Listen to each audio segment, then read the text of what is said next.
Bonsoir.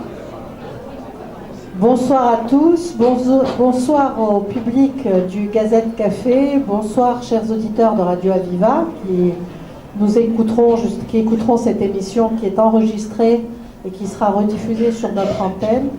Nous sommes très heureux de commencer cette année avec vous. On fait un petit clin d'œil aux spectateurs d'Aglo TV et nous sommes heureux de vous offrir cette nouvelle formule du Gazette Café, du Café Psy au Gazette Café, puisque à partir d'aujourd'hui, ça sera le mercredi. C'était une demande assez générale, donc le Café Psy d'Aviva au Gazette Café, c'est tous les premiers mercredis du mois à 18h.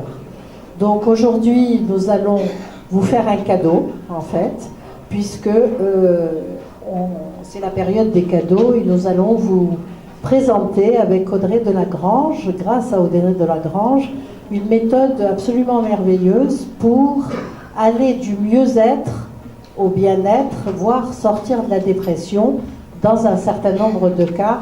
Alors Audrey Delagrange, vous êtes psychanalyste, vous êtes formatrice, vous êtes aussi spécialiste du rêve éveillé libre. Alors le rêve éveillé libre, ça fait rêver. Et vous allez déjà nous dire un petit mot. Est-ce que c'est promesse, puisqu'on dit que c'est une méthode rapide, efficace, à savoir que les problèmes que nous avons dépassés sont dépassés irréversiblement. Et donc, je voudrais déjà, juste pour nous donner envie d'aller plus loin, est-ce que la méthode du rêve éveillé libre tient ses promesses? Et oui. Vous n'allez pas me dire non. Je ne vais pas vous dire non. Bien, bonsoir à tous. Bonsoir Perla. Oui, alors effectivement, le rêve éveillé libre, c'est une méthode qui est étonnamment peu connue. Mais qui est très intéressante puisqu'elle fait partie de ces méthodes qui donnent des résultats. Alors moi, comme Perla Danan vient de le dire, je suis psychanalyste, donc j'ai été formée, je suis d'obédience analytique jungienne et j'ai été formée à cette approche qui s'étale sur le temps, bien sûr. Et aujourd'hui, on s'aperçoit que le temps, on ne l'a pas tous, toujours, et puis on a envie d'aller mieux rapidement, on a envie de se sentir mieux, on a envie de voir des résultats. Alors Audrey, on dit quelquefois 15-20 séances, c'est bon? Ça arrive, tout à fait. Alors attention, c'est pas miraculeux, on n'a pas de baguette magique, bien sûr, je ne vais pas vous mentir. Il y a un temps psychique qui est incompressible, donc il faut quand même être conscient que le travail thérapeutique prend du temps, quoi qu'il arrive, mais c'est une méthode qui va relativement vite, oui.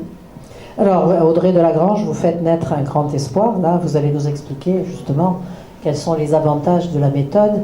Et avant tout, j'aimerais beaucoup que vous nous donniez un peu l'historique, puisque, si j'ai bien compris, 3 thérapeutes se sont passés le flambeau, entre Jung, Dezoil et Romé, ouais, pour améliorer la méthode. C'est une méthode assez récente, et pour qu'elle arrive à sa performance actuelle.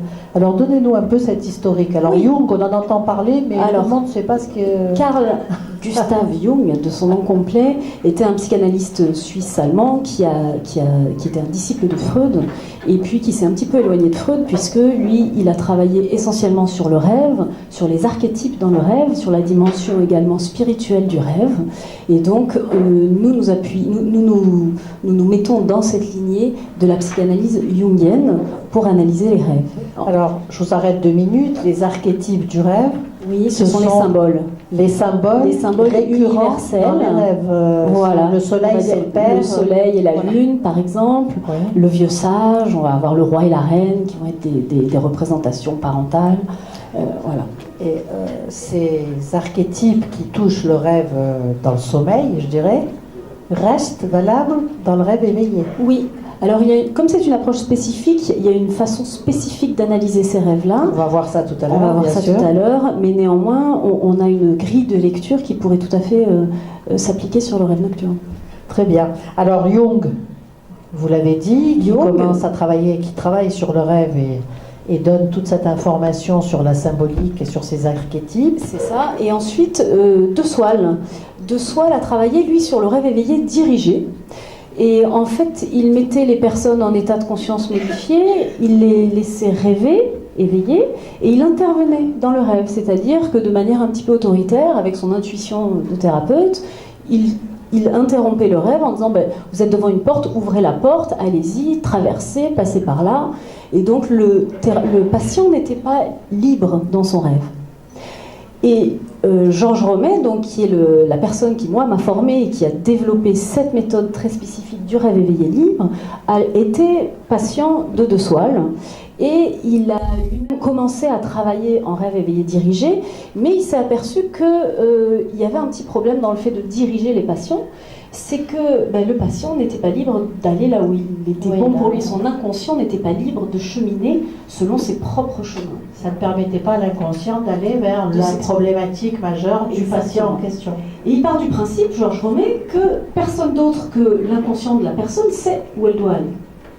Ce qui est dommage, c'est que ce soit l'inconscient. Ça serait conscient, ça faciliterait les choses. Alors l'objectif du thérapeute, c'est d'accompagner la personne, et l'objectif du rêve, à conscientiser ce qui se passe, bien sûr.